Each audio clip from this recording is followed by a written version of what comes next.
Boa noite a todos os seguidores da Conceito Advocacia. Estamos aqui para mais uma live sobre alienação parental. E vamos aguardando aí os nossos seguidores irem entrando. Eu estou ajustando aqui. Kátia já entrou. Ei, Kátia, boa noite. Kátia, boa noite. Renata, boa noite. Sejam todas bem-vindas. Nós estamos aí na bateria final de lives do ano. Hoje falando novamente sobre alienação parental. Eu estou esperando a doutora Gabriela entrar, que ela será a nossa convidada da noite para a gente bater um papo sobre alienação parental. E gostaria de informar para vocês que teremos uma outra live na próxima semana. Leda, boa noite, bem-vinda. Teremos uma live semana que vem com a doutora Alexandra, tá? A doutora Gabriela já entrou. Eu vou solicitar aqui dela para começarmos a live. Doutora geneticista Raquel, boa noite. Raquel, tudo bem? Estou esperando aí a doutora Gabriela aceitar. Obrigada, Leda. Você está gostando do livro? Ai, que bom. Doutora Gabriela, boa noite. Boa noite, tudo jóia? Tudo bem? Para nós da Conceito é uma honra, tá, tê-la conosco essa noite para conversarmos, né, um pouco mais sobre alienação parental, que é um assunto tão importante, né, doutora Gabriela? Eu gostaria de fazer, então, primeiro a sua apresentação, tá? Para quem já entrou, para conhecer um pouco mais, né, sobre você. Murilo, boa noite, satisfação, saudade de você. Murilo foi nosso estagiário aqui, agora é um advogado lá em São Paulo. Bom, doutora Gabriela, gente, ela é advogada de família, ela é especializada em soluções de conflito pelo IBMEC e ela é membro do IBDFAM, que é o Instituto Brasileiro de Direito de Família, e muito respeitado no Brasil, né, doutora Gabriela? E que nos proporciona, né, uma reciclagem muito boa, né, vários eventos interessantes. E para a gente que é da área de família, é uma honra fazer parte do IBDFAM. Então, doutora Gabriela, boa noite, seja bem-vinda, tá? É um prazer e uma honra estar com você essa noite, porque você também, como advogada de família, é uma defensora aí do combate à alienação parental, né? E aí, para nós, essa noite, esse bate-papo será super interessante, uma vez que a gente vai realmente fazer alguns comentários da lei, né? E de algumas questões que as pessoas não sabem, não é isso, doutora Gabriela? Exatamente, assim, as pessoas às vezes têm uma visão um pouco errada mesmo por desconhecimento do que vem a ser a alienação parental, de como que ela se manifesta na verdade, e na verdade é uma crença muito limitada, né? Um conhecimento muito limitado da alienação parental. E hoje, nesse tempo, agora nesses tempos de isolamento social e de pandemia, a gente vê a profusão da alienação parental, ela potencializada de uma maneira até um pouco mais perversa, né? Porque Verdade. ela toma proporções muito maiores, né? Com as redes sociais. Verdade. E esse ano, doutora Gabriela, houve um aumento muito grande, né, da alienação parental, não é isso? O Exatamente. que ocorreu em alguns casos? Quando os genitores compartilham a guarda, né, ou quando há uma guarda unilateral que o outro genitor tem a visitação, com o período da pandemia, pessoas que estão em isolamento social, às vezes são pessoas do grupo de risco, não é, doutora Gabriela? Sim. Muitos colocaram esse motivo para impedir, né, o contato daquela criança com outro genitor. Eu estou com um caso aqui no escritório que o cliente ele é do grupo de risco E a desculpa da mãe é que o filho está com a mãe, está com os avós, então ele não poderia ficar transitando. Uhum. E nesse interim se passaram aí quase 7 meses sem contato com o pai, né? Somente agora que a gente conseguiu fazer um estudo virtual, o estudo foi virtual, que nós tivemos uma manifestação favorável do MP e do juiz para esse retorno, né, do convívio. Então, infelizmente, aqueles genitores que querem manter a prática, eles tiveram uma boa desculpa esse ano, né? E eles não pensam no menor, né? E não pensam também no genitor alienado, não é isso? Eu entendo, assim, eu vi várias decisões, inclusive divulgadas dentro do próprio PDFAN, assim, porque logo de início, como não se sabia qual que era o rumo, qual que era de fato, né, era algo muito incerto, quais eram as atitudes?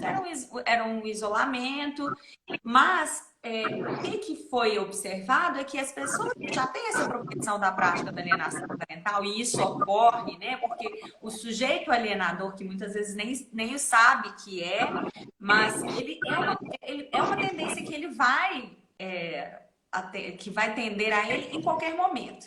E aí é uma desculpa que ele vai usar. E o mais absurdo é justamente isso. É porque ele acredita tanto que só ele é capaz de conseguir compreender o que é melhor para o filho. Na verdade, é uma desculpa que ele usa para si mesmo. Eu falei mais cedo, eu fiz uns stories justamente sobre a etimologia da palavra alienar, né? Uhum. Alienação é tirar de si, né? Então, quando você fala a palavra alienar, você traz para si uma ideia de posse. E Sim, geralmente o que é posse são coisas, não são pessoas. Tamanha é a crueldade da em que você retira completamente a noção da realidade. E ela muitas vezes é irreversível, né? Que é o caso das memórias, né? Ela já passou, você não volta sim, naquele momento. São momentos que você retira tanto de um filho quanto do outro. A alienação ela vai se desenvolvendo de tal maneira que você tem a autoalienação, você tem quando os dois pais são quando os dois genitores são alienadores, e isso só acontece, é lógico, você tem alienação de avós, mas a alienação só acontece quando existe conflito. Se não existe conflito, não existe alienação. sim. Ou quando, doutora Gabriela, o conflito está instaurado ainda na memória daquela pessoa, pode ser que o outro não queira o conflito, né? Mas quando para um está mal resolvido ainda, né? Ou seja, porque não aceita aquele rompimento afetivo, né? É, usa o filho como instrumento mesmo, igual você falou, às vezes inconscientemente, né? Ou às vezes consciente. E uma coisa importante que você falou, às vezes a alienação ela vem de outros familiares, né? O induzimento. A gente também está vivenciando um caso onde a alienação ela vem da avó materna. Então a avó aliena a filha para cometer alienação contra o pai, entendeu? Então são essas interferências externas, né? Que fazem com que a pessoa pratique. E achei muito interessante você ter colocado o conceito de alienação, né?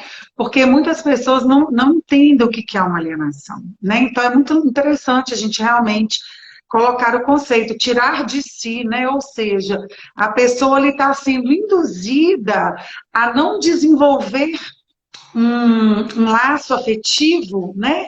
A não desenvolver laços de parentalidade de forma saudável com outro genitor, né?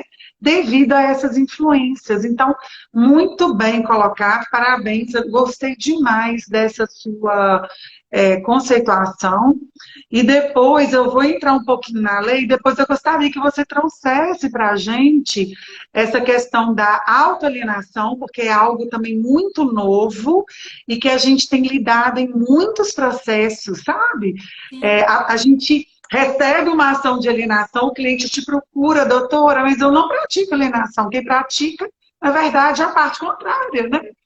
Então, depois, eu gostaria que você falasse dessa alienação híbrida, ou seja, dos dois lados, né?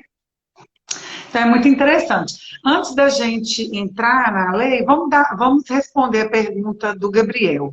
As falsas memórias usadas sob o pretexto de amor pelo filho causam danos irreversíveis para a criança. Sim, Gabriel, causam.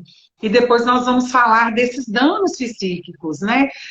Que justamente eu trato na minha obra Alienação Parental, que é algo, às vezes, irreversível, esse dano psíquico, ou então aquela criança, aquele adolescente vai ter que se tratar durante um bom tempo com um terapeuta, né? Às vezes com auxílio de um psiquiatra, e se ele tiver, assim, uma boa resposta, ele pode até, sim, se tornar um adulto, né? Bem resolvido, mas ele vai levar ali algumas sequelas. Então, vamos começar pela lei. E eu gostaria de mostrar aqui o livro de alienação parental, que eu acabei de lançar, que é Alienação Parental e a Responsabilidade Civil por Violação dos Direitos de Personalidade. É um tema muito novo ainda na doutrina, ele está sendo desenvolvido, essa responsabilidade civil.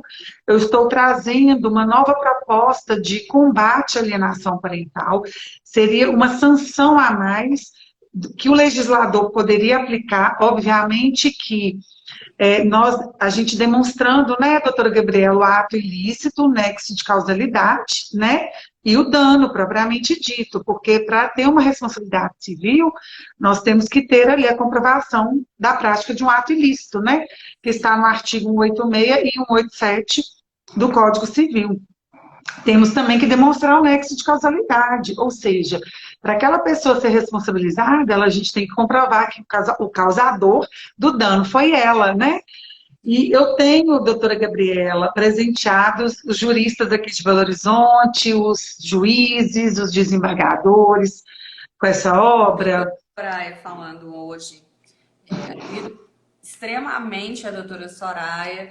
Ela falou um outro dia algo que ficou na minha mente, que eu tenho falado muito e que entra perfeitamente nessa questão de alienação parental e das absurdas ações que a gente trabalha nas varas de família, que é o colapso das varas de família. Ele não está ligado à morosidade do judiciário. Esse colapso por essa morosidade, ele está ligado especificamente a uma crise de caráter das pessoas. Porque a maioria das ações da justiça, das varas de família, são ações de crise de caráter. Sim, e eles estão ficando abarrotados, né, doutora Gabriela? E o que que acontece? A gente entra com as demandas quando a gente não consegue resolver a situação de forma amigável, né? A doutora é especializada em soluções de conflito, ou seja, acredito que seja uma boa, né, mediadora também, mas tem situações que a gente não tem como resolver sem levar ao judiciário. E a alienação parental, ela é uma delas, né? Então, gente, a alienação parental, apesar da lei 12.318 só ter vindo para o ordenamento jurídico, né, para regulamentar essa situação, ela é uma prática muito antiga. Se a gente for estudar a mitologia grega, né, lá no complexo de Medeia, seria o primeiro caso de alienação, né? Ou seja, o rompimento dela afetivo com Jasão, ela não se dá conta, ela não aguenta, e o que que ela faz? Ela mata os próprios filhos para atingir aquele amor ali não correspondido. Então, isso é uma forma de alienação parental, né? A prática alienatória, ela é antiga e após a lei 12.318, a gente pôde realmente discutir, né, doutora Gabriela, no judiciário, da prática. a nominação da prática, né, e a possibilidade do ingresso de ações para coibir a prática. Então, qual que foi a nossa sensação como aplicadores aí do direito? No início, estava sendo muito vista de forma muito tímida, né, pelos operadores do direito, pelos juízes, né? e demandando muito de Muito provas, né? processos, né? Ah, eu coloco ali como um tópico, mas algo bem tímido mesmo. Algo bem tímido. Então, eu acho que de uns 5 anos para cá, as pessoas têm realmente recorrido mais ao judiciário com ações específicas de alienação parental. E o tema sempre me chamou atenção, uma vez que a gente, como advogada, a gente atua em várias causas de divórcio que tem alienação, né? E outras que são processos autônomos, que são distribuídos, né, de forma autônomas de alienação parental. E o que me chamava atenção, além da timidez do enfrentamento da questão, que eu acho que melhorou muito já, as sanções que a gente pode aplicar. Então, primeiro, vamos ver o que é o conceito de alienação parental. O artigo 2 da lei fala, considera alienação parental a interferência na formação psicológica induzida na criança e no adolescente, induzida por um dos genitores, pelos avós e por qualquer familiar que tenha a guarda, né, daquela criança. A guarda ou que esteja sob a sua autoridade. Então, a alienação parental, primeiro ponto, ela não é causada só pelos genitores, ela pode ser praticada pelos avós, né, doutora Gabriela? Ou por qualquer familiar que esteja em contato. E qual que é a diferença entre alienação parental e síndrome? Que é uma pergunta super pertinente, né? A síndrome, ela se apresenta como um sintoma, um conjunto de sintomas que o ato de alienação parental causa naquela criança, naquele adolescente alienado. Ou seja, com aquela campanha de difamação de um genitor contra outro, aquele impedimento de contato, né, paterno ou materno filial, vai causar naquela criança ali, naquele adolescente a longo prazo, algumas sequelas psíquicas que vão ocasionar essa síndrome, que seria, inicialmente, sentimento de culpa, ansiedade, angústia, depressões crônicas, incapacidade de adaptação em ambiente social normal, transtorno de identidade, transtorno de imagem, desespero, isolamento comportamental, falta de organização e outras consequências graves, podendo levar até o suicídio, né? Isso, gente, fere o princípio constitucional, né, o princípio fundamental da convivência familiar, que está no artigo 227 da Constituição, e fere também todas as garantias, né, constituídas e também levadas pela lei, pelo Estatuto da Criança e do Adolescente. E aí, o que acontece, né, com quem está passando, né, por uma situação de alienação parental? Então, nós já vimos que a alienação é a prática, a síndrome é a consequência, né? A respeito disso, doutora Gabriela, você tem alguma observação, alguma complementação para nos dar também? A questão maior que a gente, até uns. Eu acredito, eu até sou um pouco mais conservadora no dizer que, pelo menos na observação dos processos em que eu atuo, principalmente na Justiça Mineira, que é mais conservadora, inclusive, do que as demais, do que os outros estados, que eles ainda têm uma restrição para continuar esse processo. Então, são processos que têm um curso ainda mais lento. É um processo que deveria ter uma celeridade maior pela gravidade que tem, quando distribuído autonomamente, mas o mais curioso é como os juízes ainda estão muito tímidos, falta ainda um pouco de firmeza para tratar desse assunto. E a dificuldade da perícia judicial para identificar se de fato a alienação está ocorrendo e como, quais características e quais as consequências, para daí a gente chegar realmente nessa sanção civil, né, ensejadora da reparação.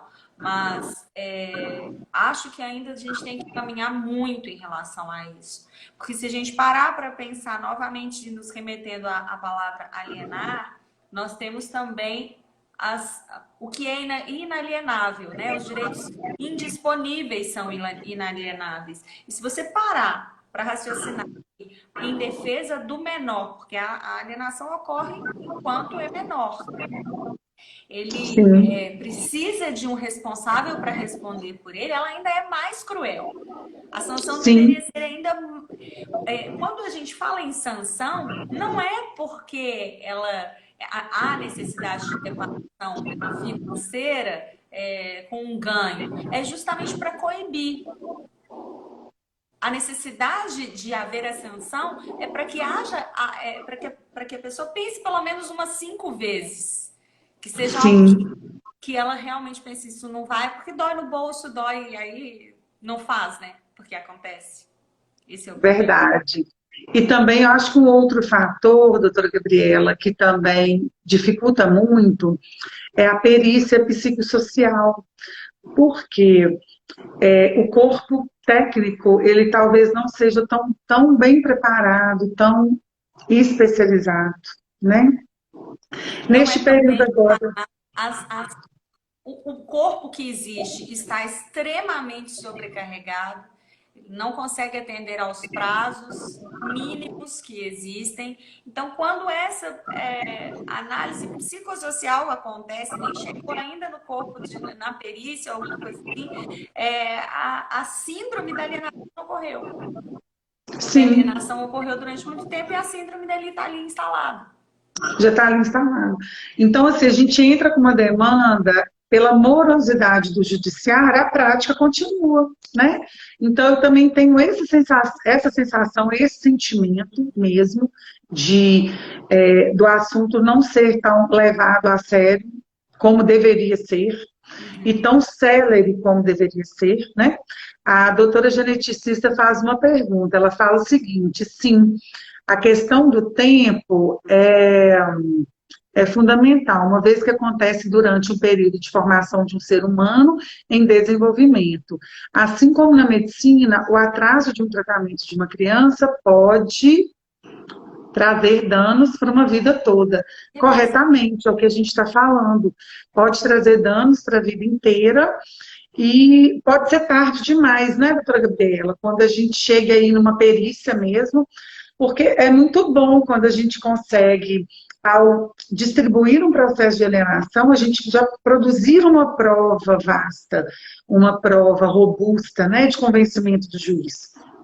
Entretanto, nem sempre essa prova ela é possível no início, uma vez que a alienação ela é praticada de forma muito íntima, Silêncio. né? Muito silenciosa. Então, o que que ocorre? Se a gente não tem ali troca de mensagens, áudios e outras ferramentas, né, que a gente utiliza como prova, então a gente fica à mercê realmente dessa perícia judicial. E aí a alienação ela vai dando sequência, né? Então, uma coisa importante para as pessoas saberem que quando a gente ingressa com essa ação, o juiz, ele detectando, né, indícios de alienação, ele já tem que tomar várias medidas, né? Então, a primeira medida que ele toma, ele primeiro vai analisar a eventual tutela de urgência, que a gente geralmente pede, né, doutora Gabriela? Pronto, Que né? seria a cessação da prática alienatória, que pode ser o afastamento do Não filho, levar. né? Pode ser várias, a gente sabe que o artigo 2 da lei, ela exemplifica né, algumas formas de alienação parental, mas ela não é taxativa, né? Então, podem ter várias formas de alienação. E aí, o que o juiz pode fazer? Já instaurar ali já uma perícia rápida, né? Já fazer um estudo psicossocial mais rápido. Eu tive um processo há uns anos atrás, isso tem uns 6, 7 anos, que o juiz determinou a instauração de inquérito, mas na época a parte contrária agravou e o tribunal derrubou o inquérito, sabe? Então, mas agora, a partir do momento que há uma sentença, que há uma comprovação da alienação, nós temos também a possibilidade da responsabilização criminal, né, doutora Gabriela, né, através da Lei 13.431 de 2017, né, a alienação parental é considerada uma violência, né, psicológica. Então, assim, o juiz ele pode aplicar aquelas sanções ali do artigo 6º, né, que são várias sanções, e Ele pode advertir o alienador, ele pode estipular a multa, que são as astrentes, né? Quando ele descumpre, ele E é o que pode deveria determinar. ser, que ainda é muito timidamente utilizado pelos magistrados, mas é o que seria totalmente efetivo, a meu ver, devido inclusive à morosidade do judiciário, do que vai, porque são processos que são muito longos, mas isso já seria algo que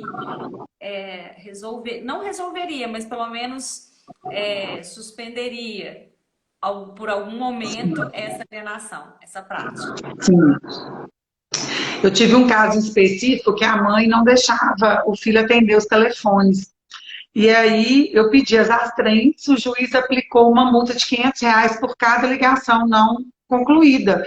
Então, quando pesa no bolso, né, doutora Gabriela, a pessoa pensa assim, bom, deixa eu cessar esses atos, porque além da questão financeira, eu posso perder talvez a guarda, né? O juiz pode mudar essa guarda e eu posso ter consequências mais danosas, como até a perda do poder familiar, né? Então, nós temos aí no artigo 6º as sanções cíveis que o juiz pode determinar, sendo a mais grave de todas a suspensão aí do poder familiar, né? E eu trago com o livro que é a responsabilidade civil, né, pelos atos de alienação parental, a possibilidade também de uma reparação por dano moral e dano material. Obviamente que, de acordo com o novo CPC, a gente tem que já delimitar esse valor, esse quanto, né, dessa indenização. O quanto, então, ele tem que servir para educar e não para causar um enriquecimento ilícito, né, doutora Gabriela? Porque o intuito não é tirar o dinheiro do outro genitor e sim cessar a prática, né, de alienação. A prática, né? Doutora, eu E, penso, na verdade, o que acontece? A letra da lei é muito bonita, ela é muito boa. Ainda voltamos nesse assunto de que existe ainda essa dificuldade, como são decisões novas, de tomar a frente desse tipo de decisão. Então, como a gente também tem os prazos, precisa da oitiva do Ministério Público, você não consegue, a prática de alienação parental começa nesse silêncio do lar, mas você não consegue uma sanção com menos de 2 anos, efetiva. Com menos de 2 anos. Você não consegue terminar essa prática se não houver um posicionamento firme do judiciário em relação a isso. Principalmente na aplicação das astrentes, essa prática vai continuar. sim. E a tendência é só está falando em relação à pandemia.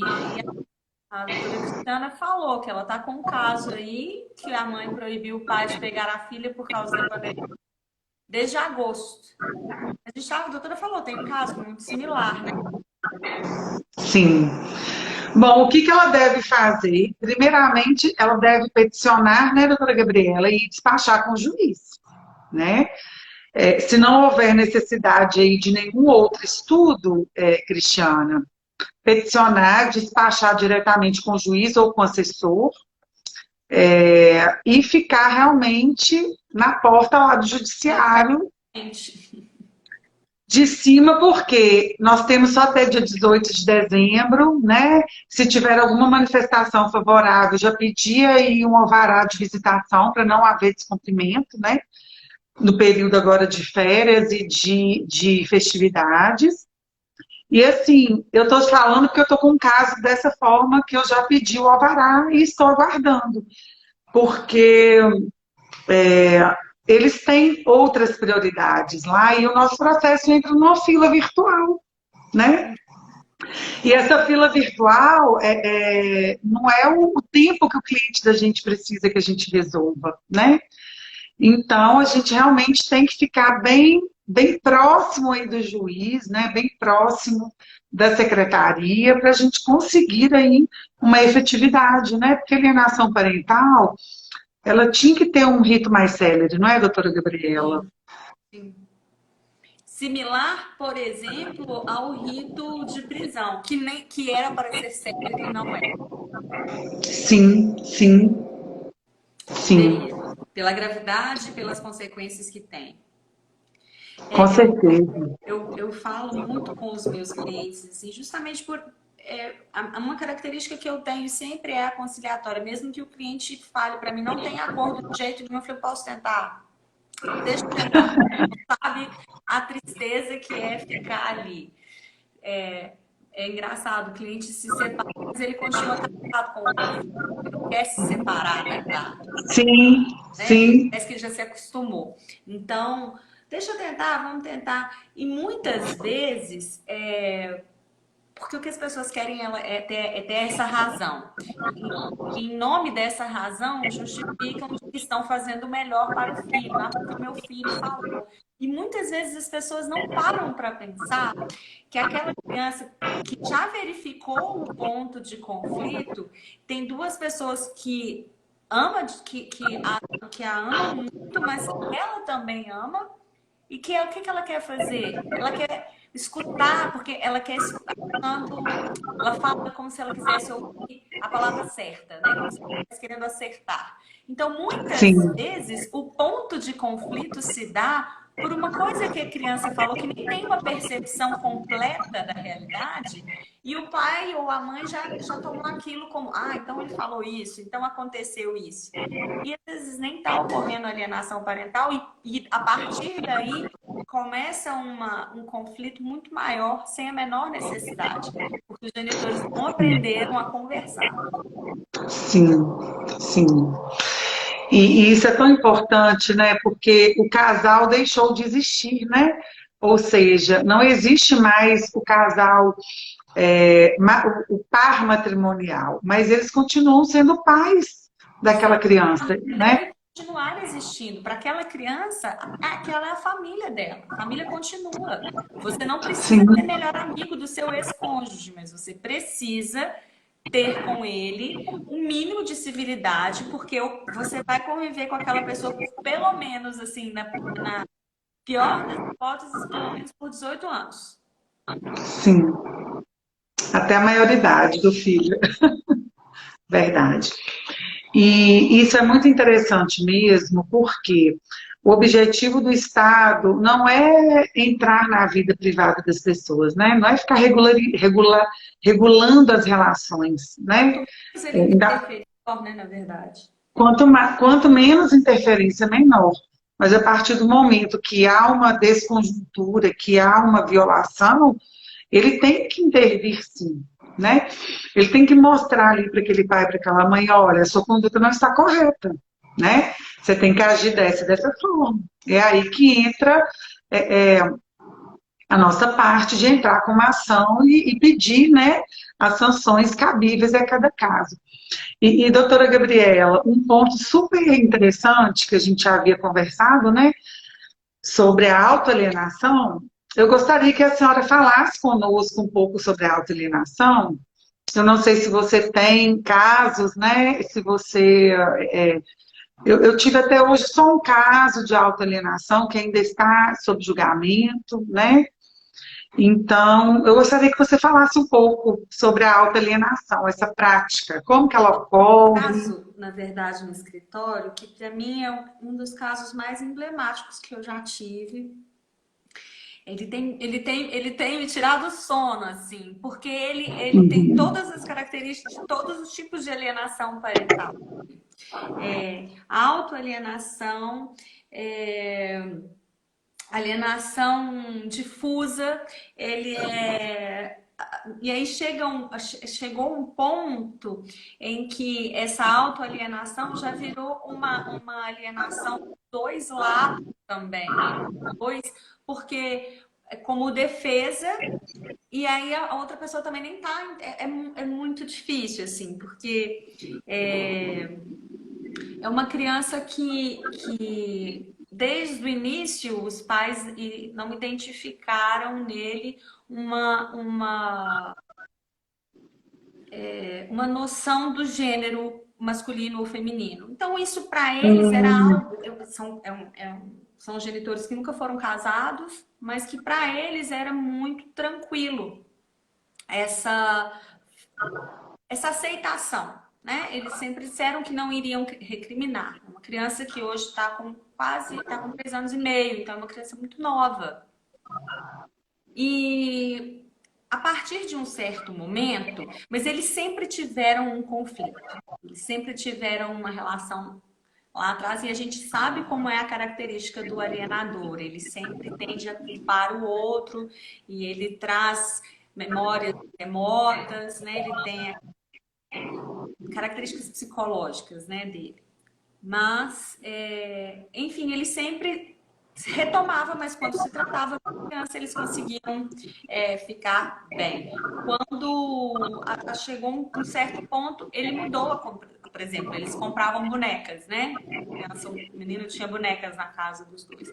E aí chega um ponto em que ele parte do princípio que isso já não é mais correto. Mas como isso sempre foi aceito por ele, ele passa a negar e passa a dizer que era uma conduta da mãe. Entendi. Traz isso ao processo e a criança passa, por exemplo, a criança vai te falar, dependendo do contexto, o que você quiser, se ela for induzida para tal. E aí ele começa a filmar essa criança, e aí a criança também não tem muita noção temporal. Então, é um processo que eu tenho uma filha de 3 anos, quase da mesma idade, e me dá muita tristeza de ver o que essa criança está sofrendo. Foi feito chegou um ponto assim, tá, o processo hoje está em caos total, e a mãe chora porque fala, olha, eu não estou fazendo. O pai chegou a falar que a criança estava sofrendo um abuso, e aí não era claro, fomos ao conselho tutelar, então na verdade não é um abuso físico, mas um abuso psicológico. É um processo que eu sei que vai durar por anos, e esse sofrimento vai durar por anos, não é uma batalha simples, que vai causar sofrimentos e feridas eternas em todos eles. E uma coisa que eu sou muito clara com todas as pessoas, o direito escolhe a gente, eu falo. Quando o operador do direito tem que saber quando ele trata, tudo que ele trata ali é segredo de justiça, mas todas aquelas partes envolvidas podem ter acesso àqueles autos a qualquer tempo. Então, a criança pode não estar muito claro para ela o que houve na vida dela, ela pode querer entender a história da vida dela em algum momento e ler. Então, o operador do direito tinha que ter um pouquinho mais de cuidado com a ética profissional, com o que ele ali escreve, se é a qualquer custo que o cliente dele fala, ele vai aceitar, porque aquela criança vai crescer e vai ler e vai ficar muito triste. Ela vai tentar resolver a criança dela, ela vai ficar mais triste ainda, sabe? Então, assim, eu fiz uma petição nesse processo falando exatamente isso. Até que ponto o conflito precisa ser resolvido? Os pais precisam de uma terapia urgente, mas você precisa ter razão. É muito triste. Se a minha cliente errou em algum momento, a mãe tentou acertar. O pai, ninguém está dizendo que nenhum dos dois ame a criança, mas o conflito a ser resolvido aqui é dos dois. Sim. É muito maior, é muito difícil, sabe, doutora? Assim, é ruim quando a gente se envolve, né? É muito difícil não se envolver totalmente, mas é muito ruim quando você se envolve muito no processo. Você tem que tomar um cuidado para não perder a técnica. Verdade. E você falou algo muito importante, né? O cuidado das petições, o cuidado no escrever, né? No que colocar. Porque aquela criança, aquele adolescente, realmente tem direito depois de saber aquela história, né? Ele vai ter as memórias, né? Ele vai talvez pesar o que cada um praticou, o que o pai praticou, o que a mãe praticou, né? Com pesar, por quê? Porque ele deixou de viver momentos, né, de afetividade, de desenvolvimento ali da sua personalidade de forma plena, né? A gente sabe que criar um filho é muito complexo, né? A gente tem que impor limites, a gente tem que ter condutas firmes, né? criar filho não é só um mar de rosa, não é só coisa, né? Não é só o lado bom, né? Mas, de forma alguma, permitia essa violação a esses direitos, né? Essa integridade psíquica. Então, realmente, doutora Gabriela, muito importante, que caso complexo, né? Esse da senhora, porque realmente é difícil até para o judiciário, né? Uma prova. É difícil, né? Porque do Então, mesmo eu jeito acho que tem vídeos, o outro também tem. Aí você entra num excesso de exposição e aí acaba extrapolando, porque também eu quero ter razão, né? Talvez eu nem queira ter direito, eu quero ter razão, que é isso que acontece. Isso extrapola e passa para uma rede sim. social. E aí você tem uma exposição, que é a, né, alienação difusa, você tem uma exposição da percepção que é só daquela pessoa. Só que ela passa a não ser só daquela pessoa no momento em que ela coloca numa rede social, que ainda que outras pessoas não conheçam o outro cônjuge, conhecem a criança também de alguma forma está ali exposta a uma realidade, Uhum. uma verdade que é só de um. Sim, sim. É muito, muito complexo, é muito complicado, e a doutora geneticista fala, infelizmente, acredito que há um olhar machista e preconceituoso em relação à mulher genitora alienada. Até que se consiga a prova, podem haver colocações como chilique de mulher, né, de ex-mulher, cabeça louca. Realmente, sim, pode ocorrer algum tipo de preconceito, mas de antemão é importante também a gente salientar que temos também muitos casos de homens alienados, né? Então é importante a gente frisar que a alienação parental, ela não é praticada nem só por mulheres genitoras, nem só por homens, né, por genitores. Então, é uma via mesmo de mão dupla, e eu acho que a questão está mais em como o Poder Judiciário encara a alienação, né? Porque alienação não é qualquer coisinha, não é qualquer falar São atos mal com aquela repetidos, criança. né? Como? São atos repetidos, é um São conjunto. atos repetitivos, né? São atos repetitivos de induzimento mesmo, né? Sendo que uma delas é a campanha de desqualificação do outro genitor. Olha, o seu pai é isso, o seu pai é aquilo, olha, sua mãe é assim, sua mãe é assado, né? Então, vai incutindo ali na cabeça da criança que aquilo é uma verdade, né? Então, isso realmente é complicado. E também, doutora Gabriela, o que eu percebo muito nos processos que eu atuo de divórcio? A parte contrária já começa uma indução, uma autoalienação de coisas corriqueiras. Então, um exemplo, uma criança e um adolescente, eles têm uma mudança na rotina, que é normal. Exemplo, a sua filha recebe um convite de última hora de uma coleguinha para ir no aniversário, elas querem ir no aniversário, Normal. né? E é normal.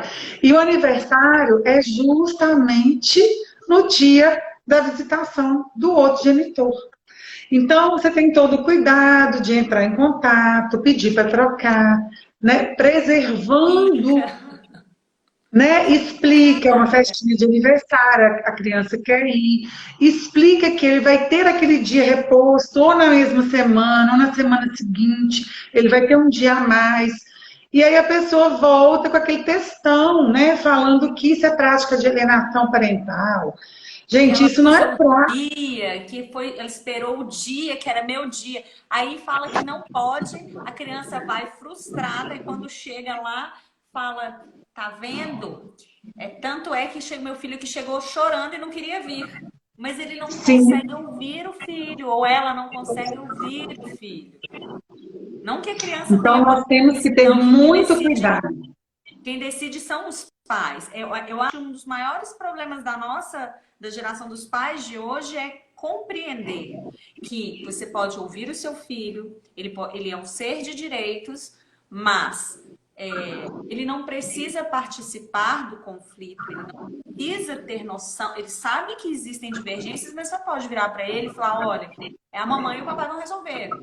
Isso é nosso. Me parece que são adultos que não têm essa noção de que são adultos de verdade. Me incomoda demais. Alguns advogados ficam assim, papai, mamãe não, você é um homem, você é uma mulher, quem chama papai e mamãe é a criança. Você é um ser de direitos você é um adulto que resolve sobre a vida dessa criança. Não é ela que vai escolher, vocês têm que chegar com a decisão para essa criança pronta. Sim. E nesse isso ponto... também gera um outro conflito muito maior. Aí é isso que a doutora falou. Ah, não, mas aí quando algo que era tão simples, que era trocar um dia e levar, porque a criança queria, por uma ocasião que é extraordinária. Não, mas isso acontece sempre. Aconteceu 2 ou 3 vezes, é sempre. Porque ela espera o meu dia. E aí o meu filho vem chorando. Difícil. É difícil. O que eu acho que os genitores têm que compreender? A criança, ela vai crescer e ela vai ter mesmo vontade, obviamente, que é o mais do que normal e desejável. Ela vai querer participar de momentos sociais com os amigos. E aquela visitação ali estipulada, ela não pode ser engessada. Ela não pode ser engessada. O que a gente tem que pensar? Tem que haver um mínimo de bom senso. Um mínimo de bom senso. Então, eu respondi, eu falei, olha, tem que haver um mínimo de bom senso, porque esse é um dos eventos que vai aparecer, vão ter vários outros. Isso não é alienação parental, isso é uma mãe ou um pai querendo agradar uma vontade de um filho, né?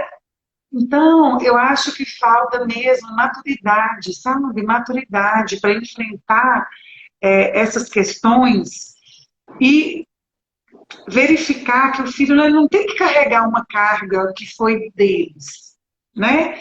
O que eu acho que a gente tem que, é muito importante a gente falar, é a preservação dessa integridade psíquica dessa criança e desse adolescente. Sim. Né? E nós, como advogados... Tem muitas pessoas, uns casais ou casos que chegam no escritório, eu escuto, eu gosto muito de ouvir, eu tiro um dia para fazer atendimento e ouvir, assim, para fazer quando eu faço as consultas, para ouvir.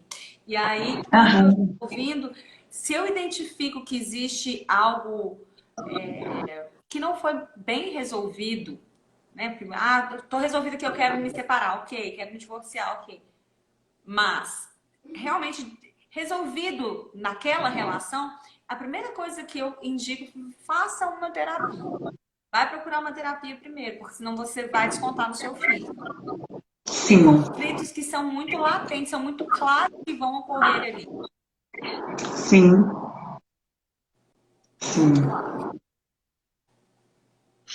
E eu não sei se você também já percebeu, quando o casal deixa de existir e que eles constituem novas famílias, costumam vir também influências de alienação desses novos pares, né? Ou seja... novos pares e dos pares anteriores que muitas vezes estão mal resolvidos e aí outro ponto de conflito, de alienação também muito claro. Sim. Então, é muito complexo, né, doutora Gabriela? Assim, para nós que somos da área, que lidamos com esses tipos de processos, assim, a gente gera até uma angústia, né? Porque a gente quer realmente fazer o que a gente pode, o que a gente não pode, mas o próprio trâmite processual, ele nos trava, né? Então, esse ponto aí de influência externa, isso é muito presente, muito. Porque, assim, em alguns casos claros que a gente teve aqui, quando existia a interferência dessa terceira pessoa, o pai era de uma forma. Aí o relacionamento acabou, o pai voltou a ser aquele pai maravilhoso, né? Ou aquela mãe maravilhosa. Né? Então, isso também é muito triste. E quem que é o maior prejudicado? E nessas questões, elas são tão complexas que são questões que nós, advogados, não vamos conseguir resolver. O conflito em si, ele não vai ser resolvido se as partes não quiserem. Vamos dar uma solução para eles. Eu costumo dizer que cada pessoa tem um advogado que merece. Quando a pessoa tem aquele perfil litigante, ela dificilmente vai se adaptar com um advogado conciliador. Ele vai trocar de advogado no curso do processo, porque o advogado vai dizer a ele, olha, não é assim. Né? Então, geralmente, essas pessoas são pessoas que precisam de uma decisão judicial. E nem sempre essa decisão judicial resolve o conflito. Por isso que, eu achei, assim, muito brilhante a sua sustentação de que da necessidade realmente da imputação, da responsabilização civil mesmo como uma forma, como uma ferramenta de coibir. Porque o que não tem remédio remediado está. Então, se é a única forma que eu tenho de coibir, se a pessoa não vai mudar, se ela não está propensa ao diálogo, a uma terapia ou à resolução, que pelo menos ela saiba que se ela fizer, ela terá uma punição. Então, isso é uma forma de coibir. E algo interessante para a gente falar também, que geralmente essa responsabilização civil, ela é requerida pelo genitor que está sendo alienado, né? Que pode ser a genitora. Então... É porque eu vim aqui no estúdio da menina que faz meus cílios e ficou em cima da hora. Ela falou, não, faz aqui, tá tendo sempre no seu escritório, faz aqui. Aí, tá, o seu fundo tá lindo. Eu adorei esse vaso azul turquesa, que é a minha cor preferida, tá? Adorei. E seus cílios ficaram maravilhosos, tá tudo lindo. Aí ela, toda gentil, arrumou um espacinho aqui pra mim, trouxe café. Eu falei, tô muito chique, vou fazer tudo aqui agora. Não, eu adorei esse fundo aí, bem assim, bem verdinho, bem leve, porque o assunto é um assunto muito pesado, né? Muito triste. Então, a responsabilização civil, ela tem sido requerida pela genitora ou pelo genitor alienado. Por quê? Porque a criança ou adolescente ainda não tem titularidade de uma ação, né? Então, só quando ele for maior de idade que ele vai poder pensar se vai ingressar ou não. O que eu acho pouco provável, porque ele não vai querer demandar nem contra a mãe, nem contra o pai, né? E sim, o genitor que está sofrendo alienação, ou a genitora. Quando eu falo genitor, também entendam genitora. Porque durante o período de uma alienação, quem está passando pela alienação está sofrendo ali também um dano psíquico. Né? Então, essas pessoas geralmente estão sob um auxílio de um profissional da psicologia, estão fazendo uma terapia, estão também fazendo um tratamento, um acompanhamento psiquiátrico, né? E aí estão gastando por causa da alienação, né? Que podia estar sendo aplicado no menor, inclusive. No menor, ou seja, aquelas sessões de terapia, aquele medicamento, aquela consulta ali, talvez particular do psiquiatra, que ela quer, que não atende pelo plano de saúde, que a gente sabe, né? Que os bons médicos hoje em dia, infelizmente, né, muitos ainda estão nos planos de saúde, mas muitos já saíram dos planos de saúde, né? Então, é uma forma mesmo de coibir. E eu espero, sabe, doutora Gabriela, que os juízes, eles acolham essa tese, acolham essa proposta. Espero mesmo, sinceramente. O intuito não é enriquecimento ilícito de forma alguma, né? O intuito é justamente coibir mesmo, né? Para acessar a prática. A Camila está perguntando como se identifica uma alienação parental, né? Quais são os requisitos para ocorrer, Camila? São vários os requisitos, né? Primeiro, a gente falou aqui que o artigo 2º fala quais seriam as condutas do genitor que aliena.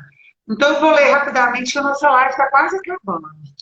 realizar campanha de desqualificação da conduta, né, contra outro genitor, né, dificultando o exercício da paternidade e maternidade, dificultar o exercício da autoridade parental, dificultar o contato daquela criança ou adolescente com outro genitor, omitir informações importantes de saúde e educação da criança para o outro genitor, apresentar falsas denúncias, até sexuais, né, contra o outro genitor, mudar de domicílio e não falar com o outro genitor. Então, essas são algumas práticas que são exemplificativas que o Código deixou para a gente, mas pode ser qualquer outra. Como é que você vai saber se a criança está alienada ou não? Ela vai demonstrar os sintomas, que é justamente a síndrome. Ela vai ficar agressiva com o outro genitor, né? Ela vai ficar agressiva, ela vai ficar com ansiedade, com sentimento de culpa, ela vai talvez desenvolver uma depressão, né? Medos, né? Dificuldades. Então, a mais clássica é a agressividade com o genitor que está sendo alienado, é a mais clássica. E aí ele comete uma agressão com o pai ou com a mãe, segundos depois ele se arrepende e pede desculpa. Aí na cabecinha dele fica assim, meu Deus, eu amo minha mãe, eu amo meu pai, mas por que eu faço isso com ele? Né? Nem é capaz de compreender. Nem é capaz de compreender. Então, os sintomas são vários, tá? Tá, Camila? Mas os mais clássicos são esses. Essa revolta contra o outro, às vezes, uma depressão. Então, a gente tem que estar bem atenta, bem atenta. E a mensagem, a gente já falta aí poucos minutos, 4 minutos para acabar nossa live. Passou tão rápido, né, doutora Gabriela? Um assunto tão importante, né? Eu tenho duas coisinhas que eu gostaria de falar, que eu acho Pode falar. Importantes. É que uma das... É claro que não é, né, não exclui, mas geralmente quando você... o alienador, as famílias em que ocorre a alienação parental, geralmente elas têm outros processos familiares. Sim. Porque o alienador vai utilizar-se de todas as armas que ele tiver, inclusive a criança, para atingir o outro cônjuge. Então, você vai ter processos de revisão de guarda, revisão de pensão. Tem famílias que às vezes têm 5, 6 processos. É algo que parece, mas acontece. Sim. E com relação a... A gente tinha combinado de falar isso, acabamos não falando. Essa semana eu fiz umas lives justamente que tinham um intuito lógico, né? Na segunda-feira eu conversei com o Bruno do Pai Tem que Fazer de Tudo, que ele fala sobre paternidade e tal. E essa alienação parental difusa, que é uma teoria nova, e ela é tão clara para mim, e tem acontecido tanto, você vê tanto, porque às vezes, o alienador às vezes não sabe que aliena. Às vezes ele está fazendo, aquela é a realidade dele, é uma percepção que ele tem, e ele está fazendo ali um desabafo na rede social. Eu aconselho a todos os pais, a todas as famílias que tenham problemas, que tenham conflitos familiares, não é que você não possa desabafar com um amigo, mas você tem que imaginar que aquele conflito é do mais íntimo da sua família. Por isso, até que esses processos seguem em segredo de justiça.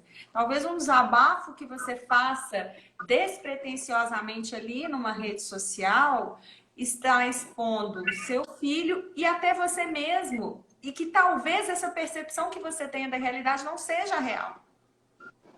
E você está expondo, ou seja, você está suscetível até responder por uma ação por dano moral, né? Exato.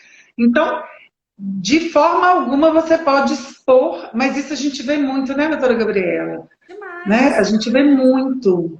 Então, a gente tem que pensar muito, gente. De forma alguma você pode praticar ato de alienação, muito menos colocar algo numa rede social, que tem pessoas ali, né, que vão ver, que vão visualizar, e o dano moral aí de quem está sendo lesado. Um exemplo aí, doutor, que tem muita gente que acha que não é. Dá um exemplo de uma postagem. Doutora Gabriela, eu acho que a gente vai ter que marcar uma live sobre essa alienação difusa. Vamos fazer uma outra depois? Vamos. Porque falta 1 minutinho para acabar a nossa live. Falta 2 minutinhos para acabar.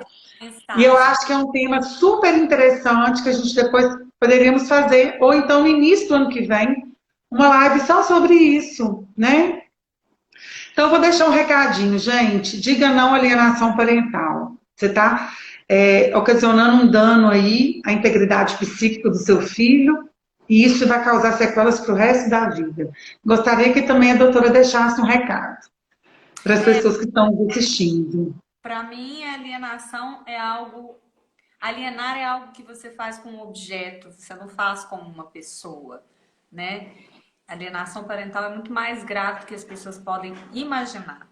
Ela é irreversível, de fato. Então, analise primeiro sua conduta antes de colocar nas costas do outro. Imagine a responsabilidade que você tem sobre a criação daquela criança. É isso. Doutora Gabriela, muito obrigada pela sua participação. Foi uma live super gostosa, super tranquila. E vamos fazer então uma outra, gente. A gente vai fazer uma sobre essa alienação difusa, tá? Que é algo novo e interessante. Não prometo para esse ano, porque a gente já está caminhando para o final, né, doutora Gabriela, do ano, recesso. Mas quem sabe a partir de fevereiro a gente abre o ano com esse tema super pertinente, né? Muito obrigada pela sua participação. Foi um grande prazer conhecê-la e saber do lindo trabalho que você faz, tá? E vamos juntas aí unir os nossos esforços em prol dessa luta, tá? Muito obrigada a todos vocês que ficaram conosco até o final.